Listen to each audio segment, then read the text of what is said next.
Shalom, brothers. All praises to Yahweh by Hashem Yahushua. Double honors to the apostles and the others that rule well. And peace and blessings to you brothers out there that's kicking his word in sincerity and truth.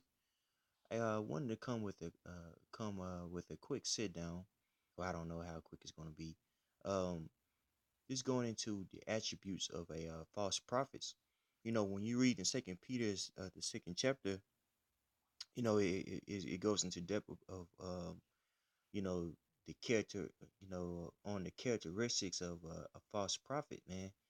And, it's very important, that we don't have these certain attributes, man. In particular, you know, um, just being out of order, man.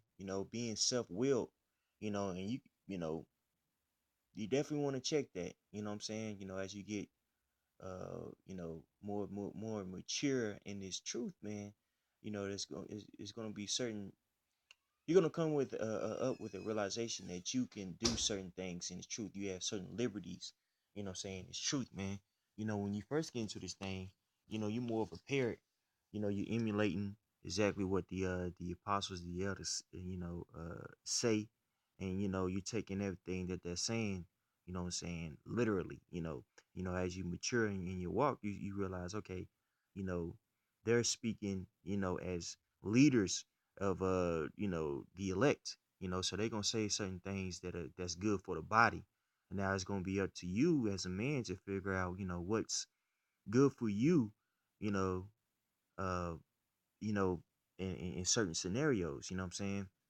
But the underlying thing is this, you definitely wanna make sure that you're being in order, you know what I'm saying, not being self-willed, not taking, what I'm saying, this liberty of ours, what I'm saying, you know, lackadaisically, or just taking it as a way for you to just be self-willed, what I'm saying. So I want to read down to verse 13 in second Peter, the second chapter, 13, and then read down to the 13th verse, and just emphasize on that 13th verse. So let's go ahead and dive into it. This is Second Peter 2 and 1. But there were false prophets also among the people, even as there shall be false teachers among you, who privily shall bring in damnable heresies, even denying Yahweh that brought them, and bring upon themselves swift destruction.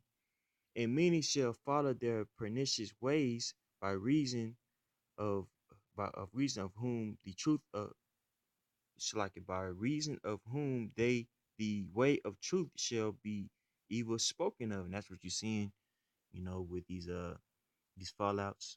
The way of the truth is being evil spoken of. You know what I'm saying? Now, you know, there's a remix campaign on all the breakdowns of the scriptures, man, which ultimately leads to doubt, which ultimately leads and that doubt leads to destruction. But you have a lot of people that's on these common boards, they're agreeing, with these false prophets, these fallouts. Verse 3, and through covetousness shall they with vain words make merchandise of you. That word vain means basically fake, and the words they speaking, man, you know, they're lies basically, and that's it. That's what it's saying right there, you know. And with those lies, they're making merchandise of the people, man. Case in point, you have ISUPK, you have IUIC. They're making merchandise of the people, man. They're getting, they're trying to bring in as many members as they can, for their benefit. You know what I'm saying? Hey, look at Comfy. He was doing the same thing, bringing as many people as he could for his benefit, so he could, and then end up, embezzling what, $1.53 million. You know what I'm saying? So you're seeing that, you're seeing Second Peter play out, man. The second chapter play out. Whose judgment now of a long time lingereth not, and their damnation slumbereth not. That's right, destruction is going to come unto them. For if the Most High Spare not the angels that sinned, but cast them down to hell and delivered them into chains of darkness to be preserved unto judgment.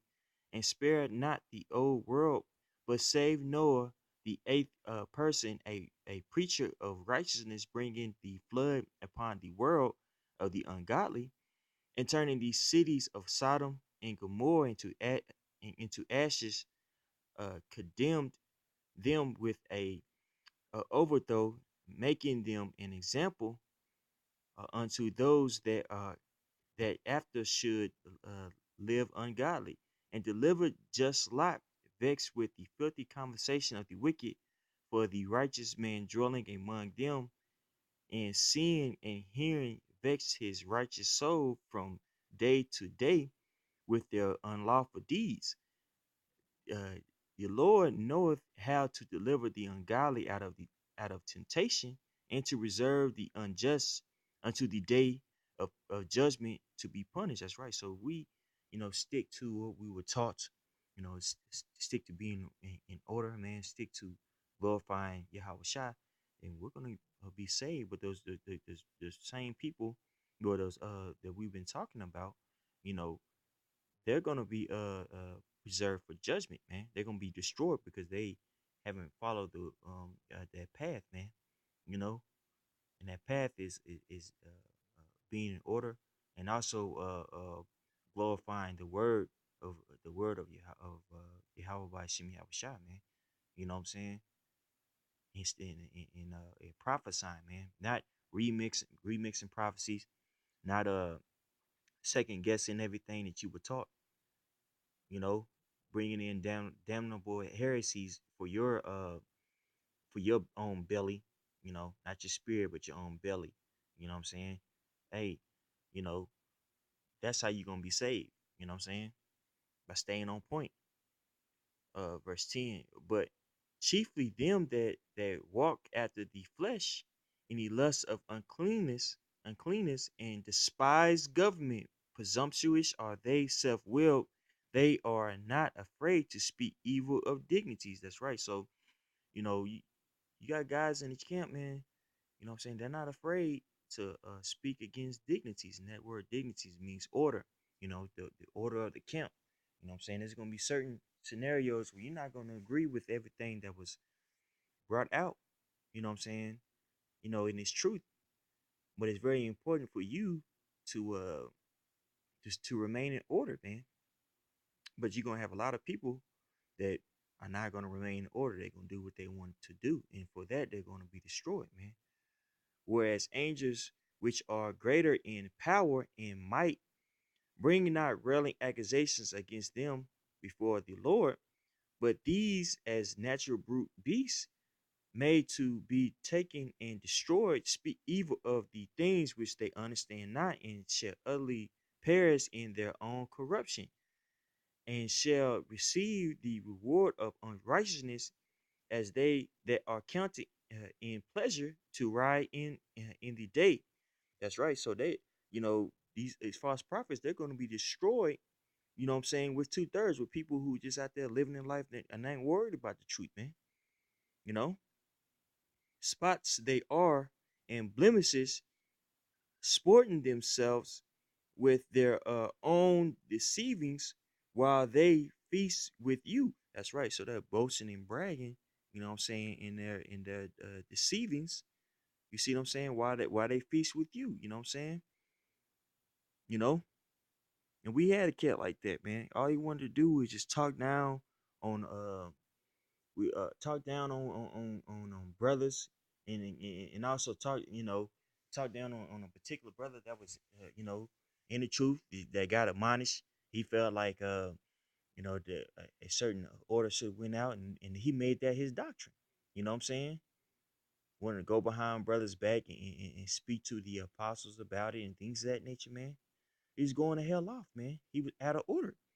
You see what I'm saying? He was a false prophet. You see? So we have to understand, man. A lot of in this thing, you've been in the thing X amount of years, man. Yeah, your opinion is cool, but man, you gotta get in order, man. This thing isn't about what you want you know what I'm saying, what you perceive as right, man. You know, the thing about this rocket bars is about the underlining truth, man. You see what I'm saying? The underlying truth is that the Most High set up a order, and it's up to us to remain in order, man. You know. Now, if there's something that you don't agree with, and that's is very important for you to voice that to your higher ups, man. You see what I'm saying? But what should be prohibited is murmuring, man. You know, that should be minimized, man. You want to be careful with that, man. You want to be very careful with that, you know. And as I'm speaking to you, I'm speaking to myself. You know what I'm saying? You know, because again, this thing isn't about uh your your will, man. You know what I'm saying? This thing isn't about filling your belly, but this thing is about pleasing Yahweh by Shem Shai. Let's go ahead and get to the next precept. This is Philippians 3 and 18. For many walk, of whom I have told you often, and now tell you even weeping, that they are the enemies of the cross of Mashiach, whose end is destruction, whose God is their belly, and whose glory is in their shame, who mind earthly things. That's right. So you got um these false prophets out here, man. They mind earthly things like again, as an example, ISUPK, IUIC. You have Nathaniel. Uh, he's trying to get a private jet, man. You know what I'm saying? He's trying to fulfill those earthly lusts, man. You see, and not the will of the Heavenly Father. And you could do that by being out of order. But you're trying to fulfill your own lust, man. So you don't want to, be likened unto a false prophet. You see, or you don't want to have the characteristics, of a false prophet, man. You don't want to be self-willed, man. You see, there's a certain order in this truth that you have to abide by. You know what I'm saying? As we get, more uh, more and more close to the end, it's going to become more and more stringent, you know, and it's going to be very imperative that you are in order, man. Very imperative that you're in order, man. Your life is on the line. Our life is on the line, man. You see what I'm saying? So this thing isn't about, doing what you want to do. You see, being self-willed, man. Let's go to the next verse, precept. This is Romans 8 and 5. They, it's like, for they that are after the flesh do mind the things of the flesh, but they that are after the spirit, uh, for they that are after the spirit, the things of the spirit. For to be carnally minded is death, but to be spiritually minded is life and peace. Because the carnal mind is enmity against the Most High, for it is not subject to the law of the Most High, neither indeed can be. So then they that are in the flesh cannot please the Most High. But if ye are not in the flesh, but in the spirit, if so be that the spirit of the Most High dwell in you. Now, if any man have not the spirit of Mashiach, he is none of his. That's right. So, hey, it's very important that we are checking ourselves, and it talks about checking yourself in Second Corinthians, the 13th chapter, man. Examine yourself whether or not you be in the place, in the faith, man. You know, analyze yourself, man. As an older brother, self discipline is very key because you're not gonna have anybody that's just sitting there telling dictating to you what you need to do. You're gonna have to walk in the spirit, man. So it's very important, what I'm saying, that you are being mindful of what the spirit wants versus what you want. You see what I'm saying? So I just wanted to bring that out. I want to give all praise to Yahweh by Shemi Shai, double honors to the apostles and the others that rule well, and peace to you, brothers, man. Shalom.